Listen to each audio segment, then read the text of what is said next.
Tēnā koutou, konnichiwa. My name is Miss Carson and I am in Aotearoa. I'm an Aotearoa, New Zealand born and raised person, and I am an Aotearoa trained teacher.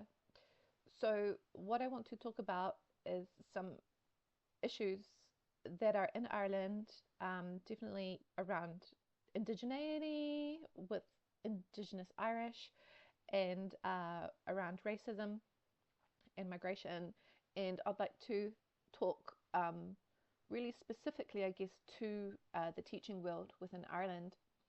So I just want to provide an opportunity to hear out my perspective and my experience of being a non-Māori person within a country where the Indigenous people are Māori, but also as a non-Māori person having an Indigenous affiliation to my ancestors from Ireland, an Indigenous affiliation to Ireland. So I think it's very important that there are different perspectives within the discussion around racism and migration and the peoples of Ireland and the state of Ireland, and that there is also the inclusion of the Indigenous Irish voice and the acknowledgement that there is indigeneity within Ireland. So, for example, I mean, we don't just have culture as an identifier of indigeneity. So that word identifier comes from the United Nations. So we have the United Nations Declaration on the Rights of Indigenous Peoples, UNDRIP. That declaration, that document, has been around for 19 years this year. So 2027 will be its 20th year. It is, UNDRIP is something that Ireland has acknowledged. Now, UNDRIP is not a legally binding document. It works on a state's or a government's morals, really, at the end of the day. So, if Māori have the right to utilize the United Nations or UNDRIP to support or to identify or to, whatever in regards to their indigeneity, also Irish, the Indigenous Irish have that right too.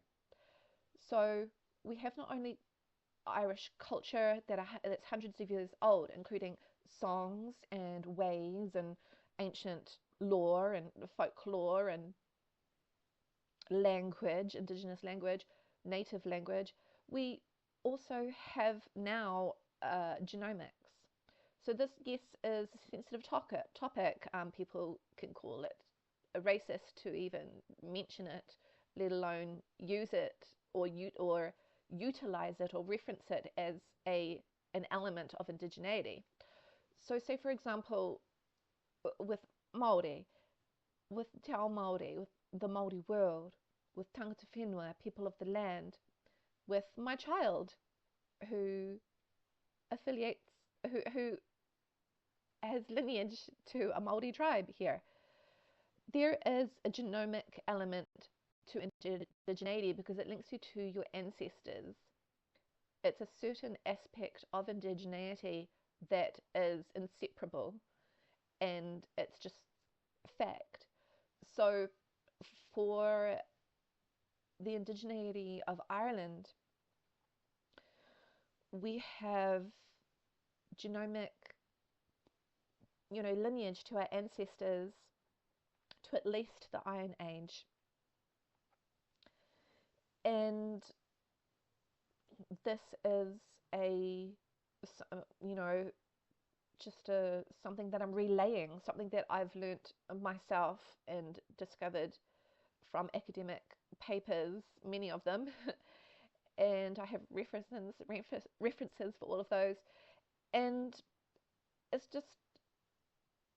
something that is not needed because there's already the bedrock of Irish indigeneity within Ireland, of what I explained before within the cultural aspects and the language.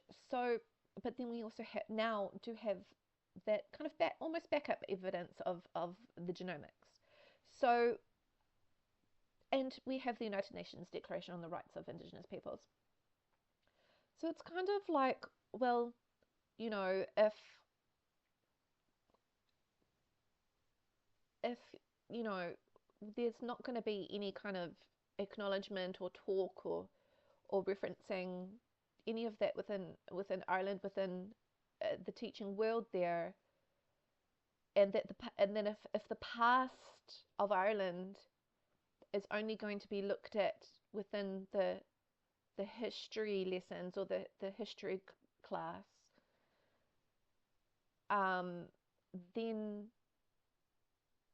yeah, there's going to be serious issues